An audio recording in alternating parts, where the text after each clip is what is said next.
힘들고 지칠 때 만난 하나님이란 제목으로 하나님 말씀 증거하도록 하겠습니다. 인생 살다 보면 힘들고 지칠 때가 있습니다. 위험합니다. 왜 그러냐? 그때 깨지기 때문에 그렇습니다. 망가지기 때문에 그렇습니다. 상처가 있으면은 그 다음엔 독이 나옵니다. 그래서 힘들고 지칠 때 사실 조심해야 된다는 것입니다. 지금 사도 바울의 여정이 힘들고 지칠 때였다고 생각을 합니다. 지금 유럽 전도를 시작하지 않습니까? 빌립보에 가서 하나님이 가라 그래서 갔는데 감옥에 들어가서 죽도록 맞았습니다. 그 다음 도시가 데살로니카인데 거기서 폭도들에 인해서 야반 도주했습니다. 베레아로 갔습니다. 그랬더니 데살로니카 그 깡패들이 거기까지 따라와가지고 죽이겠다 그럽니다.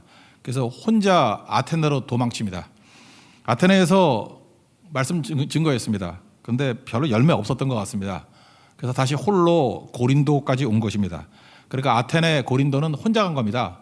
혼자 쓸쓸하게 힘든 모습으로 있는 것이 지금 바울의 모습이라는 것입니다.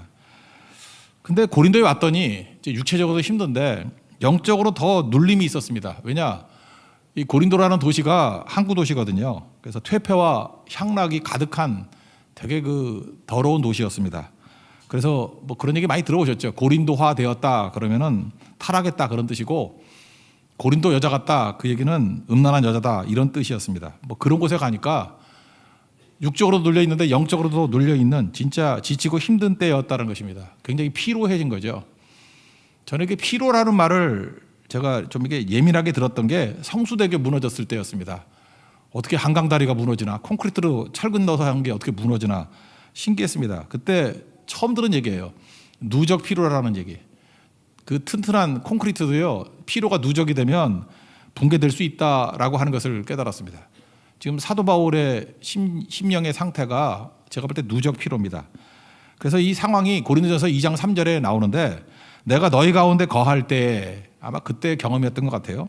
약하고 두려워하고 힘이 떨었노라. 그러니까 되게 힘들었다, 어려웠다, 뭐 그런 고백을 하고 있습니다. 마치 요나가 물고기 뱃속에서 기도할 때 2장 7절에 그런 얘기가 나오죠. 내 영혼이 내 속에서 피곤할 때. 우리 현대인들 많은 모습들이 지치고 힘들고 피곤하다, 피로한 사회 속을 살아가고 있다라는 것입니다. 이때 꼭 필요한 게 뭐냐? 오늘 고린도 교회 상황을 통해서 하나님께서 두 가지를 주시는 것 같아요. 하나님의 위로, 또 하나 하나님의 부흥. 부흥은 뭡니까? 살아나는 거, 역전하는 거, 승리하는 거. 이 두 가지가 꼭 필요하다는 것입니다. 1차적으로 교회에 이런 하나님의 위로와 하나님의 부흥이 필요하고, 또 우리 가정, 사업, 또 이렇게 병든 분들 있지 않습니까? 그리고 입시를 앞두고 있거나 또는 미래의 진로가 막혀 있는 분들, 꼭 하나님의 위로와 부흥이 필요하다는 것입니다. 바울에게 하나님의 위로와 부흥이 있었던 것과 마찬가지로 오늘도 이 말씀 듣는 모든 성도의 삶과 가정 가운데 하나님의 위로와 부흥이 임하기를 축원합니다. 두 가지 살피겠습니다. 하나님의 위로인데 세 가지로 얘기를 하고 있습니다. 첫 번째는 선물 같은 사람을 주신 거고, 두 번째는 사역에 열매를 주셨고, 세 번째는 말씀에 확신을 주셨습니다. 이게 하나님의 위로였다는 거예요. 첫 번째는 선물 같은 사람을 만나게 하셨다는 것입니다. 그게 누구냐 하면은 브리스길라와 아굴라 부부입니다. 이 사람들, 그러니까 우리가 지금 상처를 많이 입었죠. 바울은 지금 사람 때문에 상처를 입었습니다. 그런데 하나님은 또 사람 때문에 위로해 주신다는 것입니다. 어떤 사람을 만나면 힘이 나는 사람이 있죠. 그런 사람들이 돼야 된다고 생각합니다. 사람이 선물일 수 있습니다. 브리스길라 아굴라 부부가 사도 바울에게 있어서는 선물이었다라는 것입니다. 근데 이 부부는 어찌 보면은 좀 바울 중심으로 한번 생각해 보면은 하나님께서 바울을 위해서, 바울을 위로하기 위해서 준비된 부부다, 이렇게 생각할 수 있다고 생각합니다. 먼저 이 부부가 둘이 만나기가 되게 힘듭니다. 보통 이름 얘기할 때 남편 먼저 얘기하는데 이 부부는 꼭 여자를 먼저 얘기해요. 브리스길라 아굴라, 여기서는 아굴라가 먼저 나오는데, 아굴라 고향이 어디냐면 본도입니다. 본도는 어디냐면 터키가 있죠. 터키 위에 요즘에 뭐 우크라이나 때문에 많이 문제되고 있는 흑해가 있죠. 그래서 터키 반도, 그 아나톨리아 반도라 그러는데, 터키 반도 북쪽을 비두니아라 그러고 또 다른 말로 본도라 그럽니다. 그래서 합쳐가지고 미두니아 본도 이렇게 얘기를 해요. 그러니까 터키 반도의 북쪽, 거기 출신입니다. 아굴라는. 반면에 브리스길라는 어디 출신이냐면 로마 출신이에요. 그러니까 어떻게 두 사람이 만났는지 잘 모르겠어요. 그죠? 그리고 신분으로 볼 때도 아굴라는 좀 낮은 계층이나 중간 계층이었던 것 같고, 이 브리스길라는 로마 시민이었던 것 같아요. 그러니까 신분적으로도 이게 맞지 않거든요. 그래서 이게 둘이 어떻게 결혼을 했는지, 어떻게 로맨스가 생겼는지 참 신기합니다. 그래서 결혼을 했어요. 근데 로마의 황제가 글라우디우스 황제가 그 유태인 추방령을 내립니다. 그래서 로마에 잘 살고 있던 사람들이 추방당해가지고 고린도에 온 거예요. 그러니까 이 브리스길라 아굴라 부부가 고린도에 오게 된 것은 사실은 여러 가지 부분에 있어서 하나님께서 예비하셨기 때문에 여기까지 온 거라고. 그러니까 여호와 이레 하나님께서 준비하셨다 이렇게 말할 수밖에 없는 거죠. 이거를 바울 중심으로 얘기한다 그러면 브리스길라 아굴라가 로맨스에 빠졌던 이유가 뭡니까? 바울을 위해서. 두 사람이 결혼한 이유가 무엇입니까? 바울 때문에. 두 사람이 추방당한 이유가 뭐예요? 우리 식으로 하면 이사 간 이유가 뭐예요? 바울 때문에. 너무 아전이신가요? 저는 여러분들 개개인에게도 이런 식으로 해석할 필요성이 있다고 생각합니다. 여러분 때문에 어떤 사람이 사랑에 빠질지도 몰라요. 그래서 저는 혼자 상상을 해요. 어떤 청춘 남녀가 둘이 사랑에 빠져 있을 때 혹시 나를 위해서 쟤네들이 사랑에 빠졌을지도 몰라. 혼자 그렇게 생각할 적이 있었어요. 그죠? 또 어떤 사람이 결혼하잖아요. 어쩌면 저 사람이 나를 위해서 결혼한지도 몰라. 그 사람이 이사를 가잖아요. 어쩌면 나를 위해서 이사 갈지도 몰라. 바울 중심으로 볼 땐 그럴 수 있다는 것입니다. 근데 이게 남 얘기가 아니에요. 하나님께서 여러분 한 사람 한 사람을 위로하기 위해서 사전에 이런 많은 준비를 하실 수 있다는 것입니다. 그게 브리스길라 아굴라 부부였다라는 거예요. 그러고 난 다음에 고린도에서 만신창이가 된 사도 바울에게 선물 같은 사람으로 등장하더라는 것입니다. 그러니까 2절 3절 읽어볼 건데 이 내용이 하나님의 보이지 않는 손길, 하나님의 섭리의 손길이 있었다라고밖에 말할 수 없다라는 것입니다. 2절과 3절 읽겠습니다. 시작. 아굴라라 하는 본도에서 난 유대인 한 사람을 만나니 글라우디오가 모든 유대인을 명하여 로마에서 떠나라 한 거로 그가 그 안에 브리스길라와 함께 이달리아로부터 새로 온지라. 바울이 그들에게 감해 생업이 같음으로 함께 살며 일을 하니 그 생업은 천막을 만드는 것이더라. 텐트 메이커 직업까지도 똑같았습니다. 참 위로가 됐죠. 근데 이 브리스길라 아굴라 부부가 성경에 도처에 나오는데 바울에게 있어서 어느 정도로 중요한 역할을 했냐면 목까지도 내놓을 정도다. 그러니까 목숨 바쳐가지고 섬기는 진짜 좋은 동역자였다. 그렇게 얘기를 합니다. 로마서 16장 3절 4절을 보면은 너희는 그리스도 예수 안에서 나의 동역자들인 브리스가와 아굴라에게 문안하라. 4절 그들은 내 목숨을 위하여 자기들의 목까지도 내놓았나니. 어떻게 사람이 이럴 수가 있나요? 하나님이 준비하신 선물이죠. 하나님께서 이런 선물로서 이런 사람들을 준비해 줬다라는 것입니다. 여러분 사람을 만나면 사람이 힘들죠. 그래서 오래 참음이 뭐라 그랬어요? 사람을 견디는 것. 진짜 그렇습니다. 사람이 힘들어요. 근데 또 반대도 있습니다. 사람이 우리에게 힘을 줍니다. 사람이 우리에게 기쁨을 줍니다. 여러분들 어떤 사람들에게 힘이 되고 기쁨이 되는 그런 선물 같은 존재가 되시길 바랍니다. 그리고 하나님께서 우리에게 그렇게 선물 같은 사람을 또 보내주신다라는 거예요. 한번 옆 사람을 쳐다보고 뭐 진심으로 나오면 한번 얘기해 주세요. 당신은 나의 선물입니다. 예, 말을 못 하시는 분도 있겠지만 선물이 될 것입니다. 이 정도로 합시다. 그럴 수 있다라는 거예요. 두 번째 위로는 뭐냐 하면은 사역의 열매를 보게 하셨다라는 것입니다. 지금 사도 바울이 혼자 아테네, 혼자 고린도에 왔다 그랬죠. 지금 마게도냐 지방에 그 실라하고 디모데가 있잖아요. 이제 누가는 숨겨져 있지만 누가도 아마 같이 있었을 거예요. 근데 그 사람들이 이제 나중에 왔습니다. 와가지고, 그러니까 5절이죠. 5절 상반절까지 읽겠습니다. 시작. 실라와 디모데가 마게도냐로부터 내려오매. 거기까지. 데살로니가 전후서 지금 우리 새벽기도 때 살피고 있지 않습니까? 거기서 우리 알 수 있는 게 뭐예요? 데살로니가 교회가 3주밖에 복음을 증거하지 않았는데도 불구하고 크게 부흥하고 믿음이 든든했다라고 하는 소식을 전해와요. 그래서 데살로니가전서 1장 7절 8절 이런 데 보니까 마게도냐와 아가냐에 있는 모든 믿는 자의 본이 되었다. 이런 소식을 전해줬고 또 1장 8절 보니까 너희 믿음의 소문이 각처에 퍼졌다. 그러니까 이런 얘기를 지금 실라와 디모데가 바울에게 전해준 것입니다. 그게 큰 위로가 되겠죠. 자기가 했던 모든 사역의 열매가 풍성히 맺게 되었다. 이거보다 큰 힘이 어디 있겠습니까? 그러니까 큰 위로가 됐다라는 거예요. 뭐 하나 샘플로 한번 예를 든다 그러면 이들이 이제 왔다 갔다 하다가 전해준 소식 가운데 하나가 빌립보 교회 있죠. 빌립보 교회는 좀 가난한 교회입니다. 이 고린도 교회에 비해서 훨씬 가난한 교회예요. 그런데 그들이 헌금을 해가지고 많은 사람을 돕더라. 이런 얘기가 나옵니다.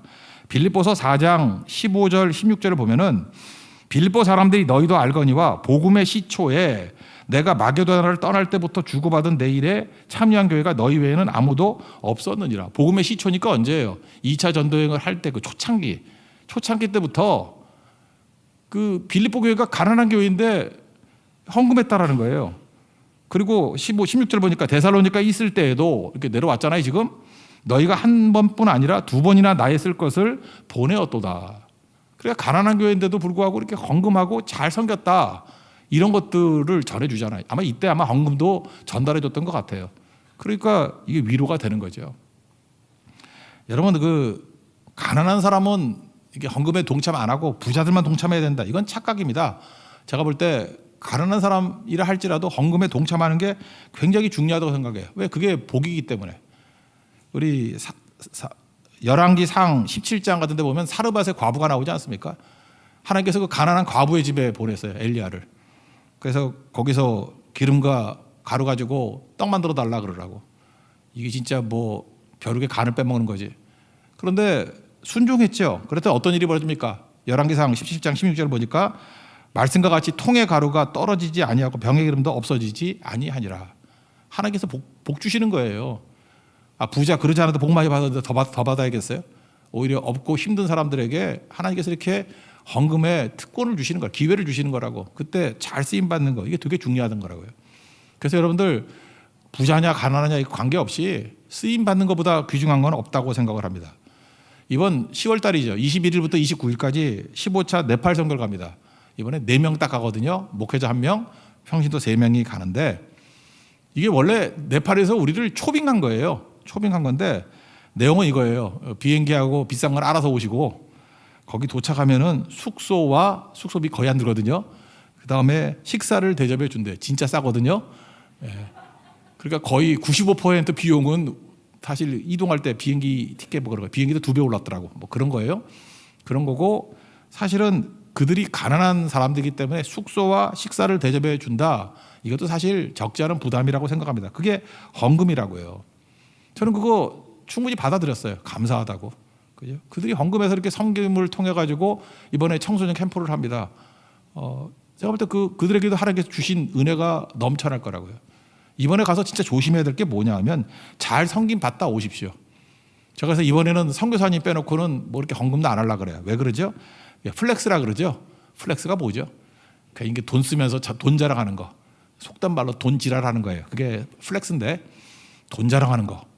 우리가 그럴 수 있는 거죠. 괜히 가가지고 큰 헌금한답시고 그들의 헌신을 무색하게 만들면 안 되죠. 그러니까 정말 네팔 같은 데 가가지고 할 때는 이 헌금도 조심해서 써야 돼요. 괜히 막 돈 뿌려대면서 그들의 헌신을 갖다가 이렇게 무시해버리고 약화시키고 그거를 부끄럽게 만들게 할 수 있다고요. 그래서 귀하게 여기고 잘 섬겨주고 하는 것들이 필요하다고 생각합니다. 그게 마게도냐 교회, 특별히 빌립보 교회의 모습이었다라는 것입니다. 지금 바울에게 위로가 됐던 게 뭐예요? 가난하고 초창기 어려운 교회였지만 이렇게 헌신하는 모습, 믿음의 본을 보이는 모습 너무너무 기쁘다. 그것을 말하고 있다라는 것입니다. 이게 우리가 위로가 된다는 거예요. 우리가 하는 모든 사역들이 헛되지 않습니다. 하나님께서 열매로 주시고 사역의 열매를 우리에게 보여주실 것입니다. 그게 위로가 된다는 거예요. 그리고 세 번째는 직접적인 하나님의 말씀이에요. 이게 환상 가운데 말씀해 주셨다 그러죠. 9절과 10절을 읽겠습니다. 시작. 밤에 주께서 환상 가운데 바울에게 말씀하시되 두려워하지 말며 침묵하지 말고 말하라. 내가 너와 함께 있음에 어떤 사람도 너를 대적하여 해롭게 할 자가 없을 것이니 이는 이 성중에 내 백성이 많음이라 하시더라. 제가 볼 때 이거 크게 보면 4가지로 주님께서 말씀하시면서 위로해 주셨습니다. 두려워하지 말라 그랬죠. 두려움의 반대말이 뭐예요? 믿음이거든요. 믿음이 없으면 두려워지는 겁니다. 그래서 잠깐 두려움이 있으면 내가 믿음이 흔들리고 있구나. 그래서 굳건한 믿음 주십시오 하고 말씀 읽어야 되고 기도해야 됩니다. 그래서 흔들리지 않는 믿음 달라고. 그래야 두려움을 이길 수 있다는 것입니다. 두려움이 왜 나쁘죠? 두려움은 마비가 돼버립니다. 제가 그 고양이 앞에 있는 쥐를 봤어요. 쥐가 되게 빠르잖아요.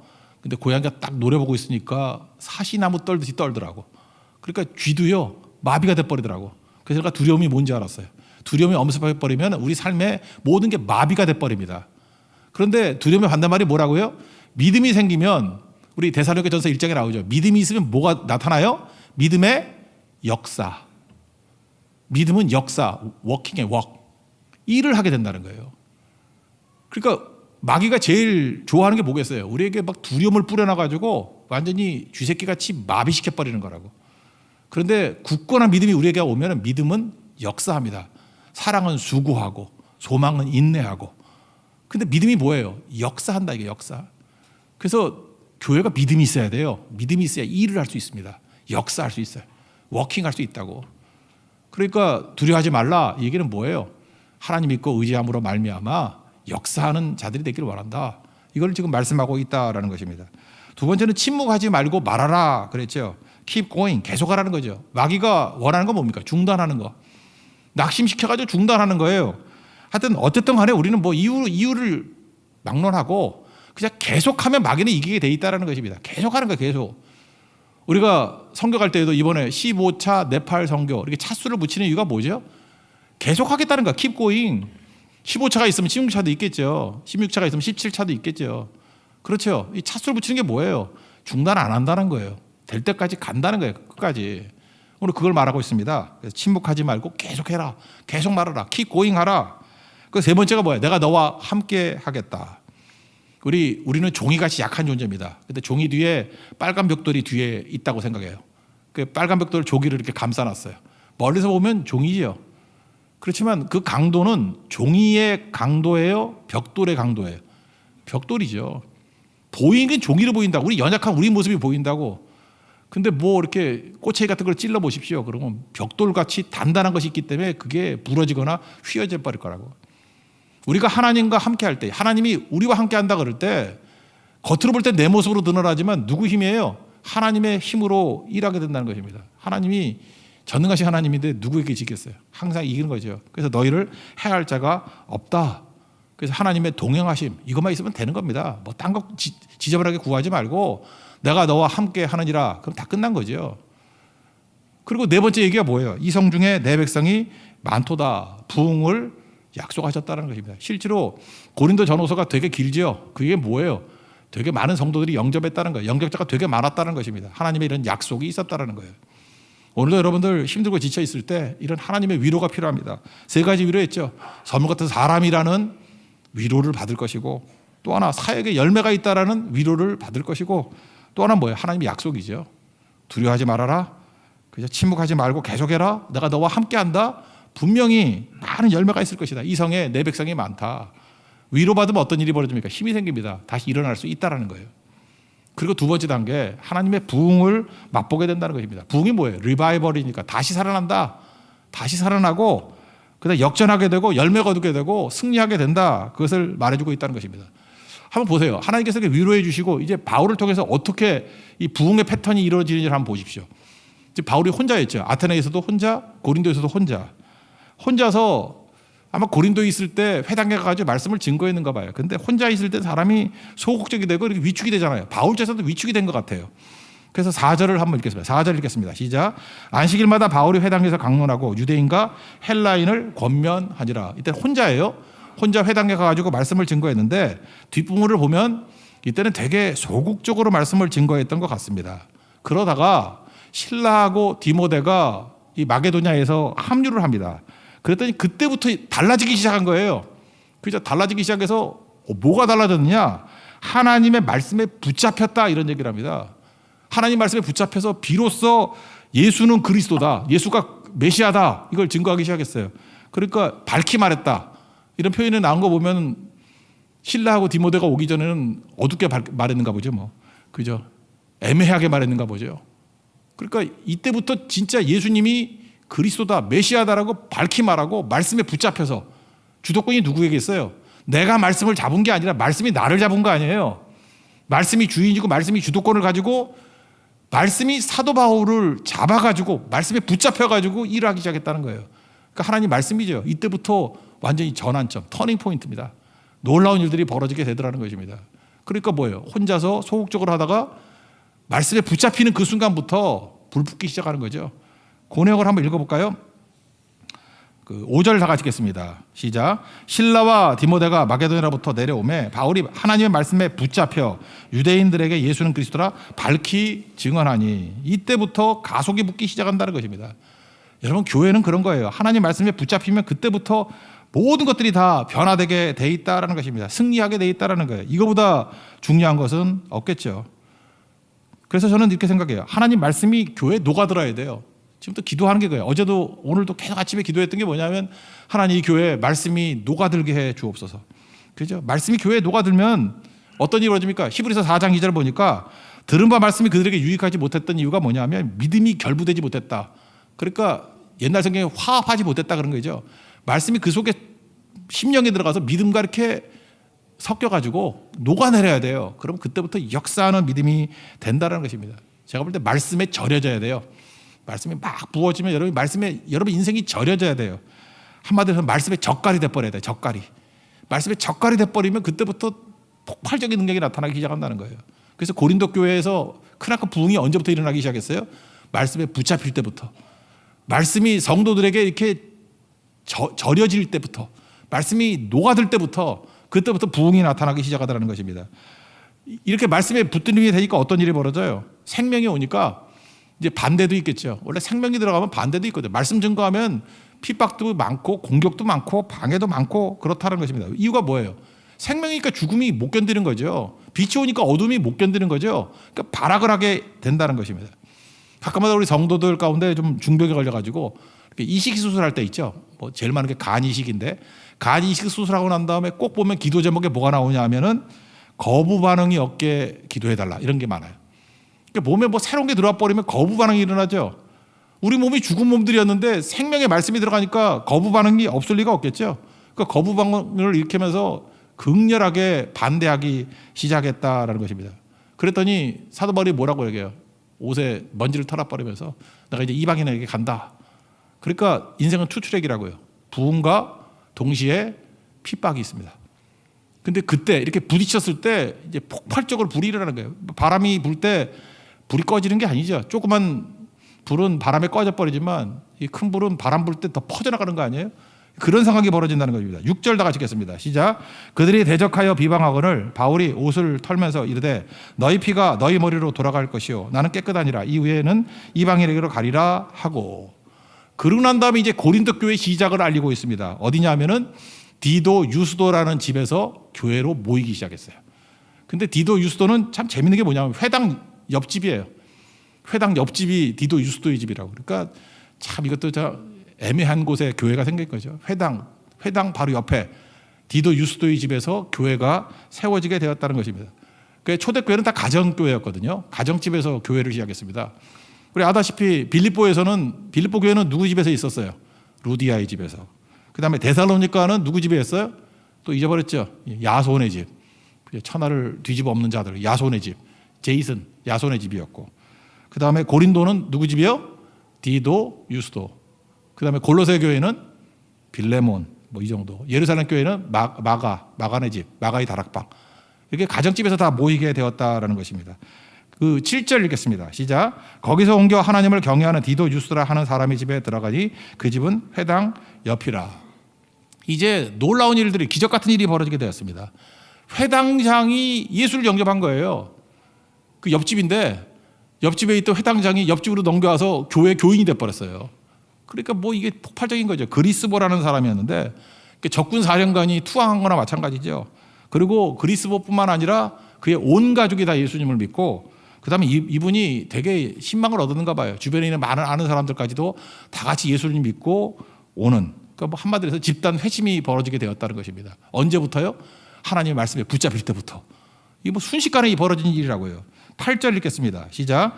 또 회당장 그리스보가 온 지방과 더불어 주를 믿으며 수많은 고린도 사람도 듣고 믿어 세례를 받더라.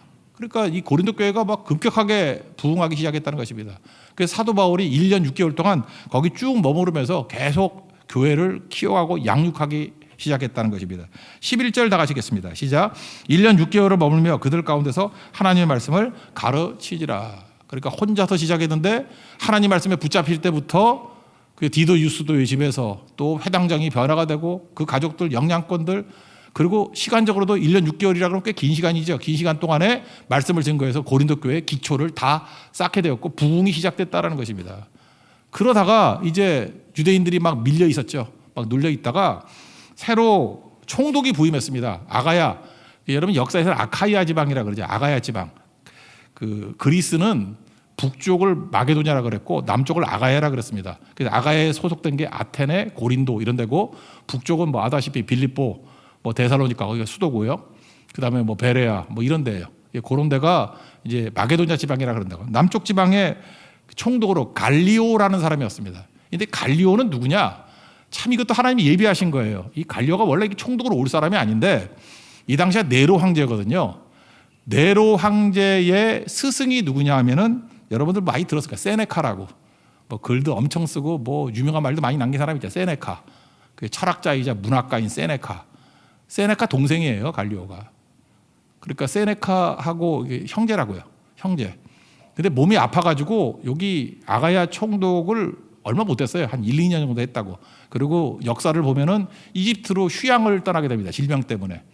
근데 마침 그때 총독으로 부임했을 때 이 사건이 벌어진 거라고. 근데 역사적 기록에 의하면 갈리오는 되게 합리적인 사람이고 공정한 사람이고 좋은 사람이라고 평가를 합니다. 물론 세네카도 뭐 좋은 사람이었죠. 이 형제가 성격이 참 좋았는가 봐요. 근데 갈리오가 그런 사람이었다고요. 근데 유대인들이 와가지고 말도 안 되는 일로 고소를 합니다. 율법을 어기면서 하나님을 경외하라고 한다. 이게 무슨 죄야? 그죠? 이게 말도 안 되는 이런 거 갖고 오니까 뭐 고소할 거리도 안 되는 거죠. 그랬더니 갈리오가 되게 공정해요. 이게 언어의 문제, 명칭의 문제, 너희 법에 관한 문제면 스스로 처리해라. 이거 관습법에 갖고 처리해라. 그러면서 기각해 버립니다. 여기서 알 수 있는 게 뭐죠? 앞부분에서 하나님께서 약속하셨죠. 내가 너와 함께 한다고. 너를 대적하여 해할 자가 없게 한다고. 하나님께서 이 갈리오를 통해 가지고 바울을 보호해 준 거죠. 그래서 이 법적인 호소를 기각해 버렸습니다. 그랬더니 유대인들이 열받아 가지고 여기서 패배했으니까 그래서 엉뚱한 일을 합니다. 근데 엉뚱한 일이 이해가 잘 안 돼요. 근데 한번 읽어봅시다. 17절입니다. 다 같이 읽겠습니다. 시작. 모든 사람이 회당장 소스데네를 잡아 법정 앞에서 때리되 갈리오가 이 일을 상관하지 아니하니라. 그러니까 전임자 회당장이 그리스도잖아요. 그 사람 예수 믿고 다 돌이키는데 후임자가 온 게 회당장 소스데네라고. 근데 소스데네도 이 사람도 바울에 대해서 우호적이었던 것 같아요. 그랬더니 화풀이 하느라고 유대인들이 너 왜 우호적이야? 그러면서 무리하게 때렸습니다. 제가 볼 땐 그래요. 이때까지만 해도 소스데네가 예수님 믿으려고 그랬던 거 아닌 것 같고 애매했다고. 애매했는데 유대인들이 와서 패니까 열받아가지고 믿어버리고 말지. 그래서 교회로 와버렸어요. 아시겠죠? 무슨 얘기인지. 그러니까 얘네들은 되는 일이 하나도 없는 거야. 왜냐하면은 뭐 때리면 때리는 것도 뭐 교회로 오게 만드는 힘이 돼버리고 핍박하면 핍박하는 것 때문에 교회로 오게 만드는 일이 벌어져 버리고 하나님이 도우시면요 이래도 부흥 저래도 부흥 뭐 어떤 일이 벌어져도 되는 건 되게 만들어 버리신다고. 근데 이 소스데네가 어떤 사람이냐 하면은 여러분 고린도전서 앞부분 잘 유심히 안 읽죠? 고린도전서 1장 1절 읽어드릴게요. 하나님의 뜻을 따라 그리스도 예수의 사도로 부르심 입은 바울과 함께 소스데네는 고린도에 있는 하나님의 교회에 편지한다 이런 얘기가 나와요. 그러니까 고린도전서를 쓸 때 편지를 보내는 사람으로 두 사람을 듣는데 바울과 누구예요? 소스데네. 그러니까 형제 소스데네. 그러니까 이 사람이 또 예수 믿은 거라고. 그렇죠? 믿고 돌아온 거죠. 왜요? 유대인들이 얻어 터져서 열받아가지고 예수 믿은 거지. 너무 심하게 얘기했나? 하여튼 그래요. 역사 기록에 의하면 고린도 교회의 단임 목사 4대 단임 목사예요. 1대가 바울, 2대가 아볼로, 3대가 실라, 4대 목사가 소스데네예요. 그러니까 하나님께서 이상한 방법으로 지금 일하는 거죠. 그래서 성경 기록은 의미 없이 기록된 게 아니라고요. 왜 뭐 소스데네 회당장 얻어 터진 것 같고 뭐 성경이 이런 것까지 기록을 해나? 그러니까 이런 걸 계기로 해서 이 사람이 예수님 영접하게 되었고 나중에 고린도 교회 4번째 단임 목사까지 되었다. 하나님께서 이렇게 일하신다. 그것을 우리에게 보여주고 있다라는 것입니다. 그래서 하나님 나라에는 사소한 게 없습니다. 버릴 게 하나도 없고 하나님께서 다 예비하시고 섭리 가운데 준비하시고 우리를 이끌어 가신다라는 거예요. 그러니까 하나님의 부흥을 우리가 맛보게 될 때 중요한 한 가지 포인트가 뭐죠? 하나님 말씀에 붙잡힌 바 되면 이 모든 일들이 다 벌어지게 된다는 것입니다. 여러분 삶 속에 지금도 많은 문제들이 있고 난관이 있습니까? 문제는 이거예요. 하나님 말씀에 붙들리기만 하면 그때부터 하나로 시작해가지고도 이런 놀라운 부흥이 벌어지고 외로움으로 시작해가지고 폭발적인 능력으로 드러나게 된다는 것입니다. 이건 1차적으로 교회의 부흥에도 적용될 수 있는 문제지만 우리 가정에도 적용될 수 있고 사업에도 적용될 수 있고 우리 개인적인 우리 진로나 뭐 결혼 문제 어떤 문제도 다 가능하다는 것입니다. 오늘 예배 시간입니다. 힘들고 지쳤던 바울이 하나님의 위로로 힘을 얻고 하나님의 부흥으로 놀라운 열매와 승리를 맛보았던 것과 마찬가지로 오늘도 하나님의 위로가 넘치는 시간 되기를 축원합니다. 그리고 하나님의 부흥을 맛볼 수 있는 하나님의 거룩한 종 되기를 축원합니다. 자리에서 일어나겠습니다. 주사랑이 나를 숨쉬게 우리 찬양하겠습니다. 주사랑이 나를 숨쉬게.